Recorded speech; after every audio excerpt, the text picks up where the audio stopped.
The CEO of Airbnb spends 90 days a year sleeping in strangers' homes. And it's the secret behind the $100 billion valuation. While other tech executives sit in boardrooms making assumptions about their users, Brian Chesky experiences his product exactly as his customers do. When was the last time you truly lived in your customer's world? Companies whose leaders maintain office-only perspectives are 3 times more likely to miss critical market shifts, more likely to misread customer needs, and lose an average of $1.2 million annually, failing product launches. Your next breakthrough isn't hiding in your office. It's out there in the real world, waiting to be discovered. Now, I have the advantage of being able to travel regularly and to see what's going on. And since I work in the digital world, it's fascinating for me to go and look at other countries and what they're doing and how they work. I had the advantage once of going to a leadership conference that I helped run, and I've talked about this before. Rotary International sponsors something called RILA, the Rotary Youth Leadership Award. It's a great program where Rotarians send students of all ages to a camp to talk about leadership. It's one of their local service projects. And every year, they also then run one internationally. And imagine, if you will, that 100 different countries send representatives of youth to this to talk about what's going on in the world, to promote leadership, and to give a perspective of service above self. It's a great thing. I've had the honor of doing it about 4 times. And this is really one of my secret hidden passions that I've done for 35 years. It's in my blood.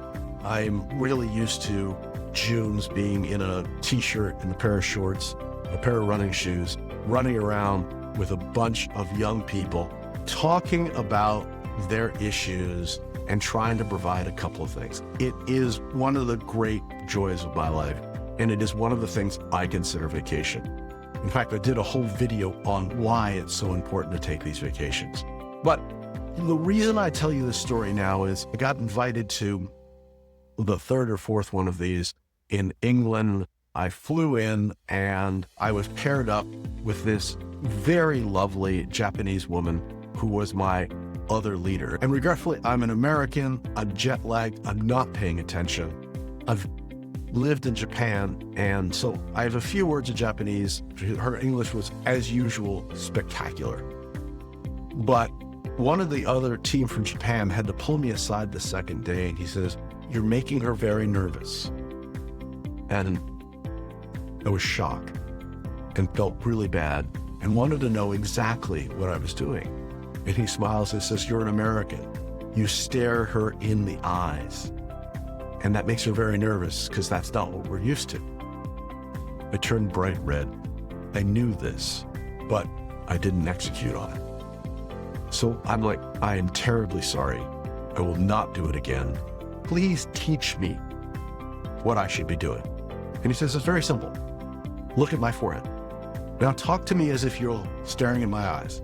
I talked to my forehead, and God, we practiced it a little bit. It felt very strange. And then I went immediately to my leader and apologized by talking to her forehead. It, for me, felt very strange.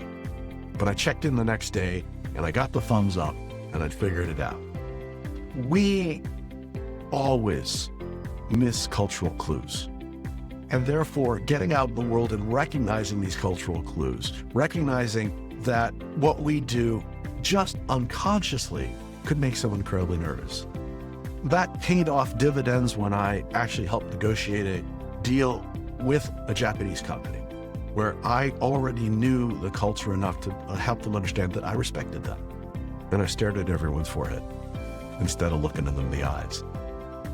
Now, I have a dear friend who runs multi-billion-dollar companies, and he's on the road all the time, meeting with his companies, meeting with his clients, and really understanding.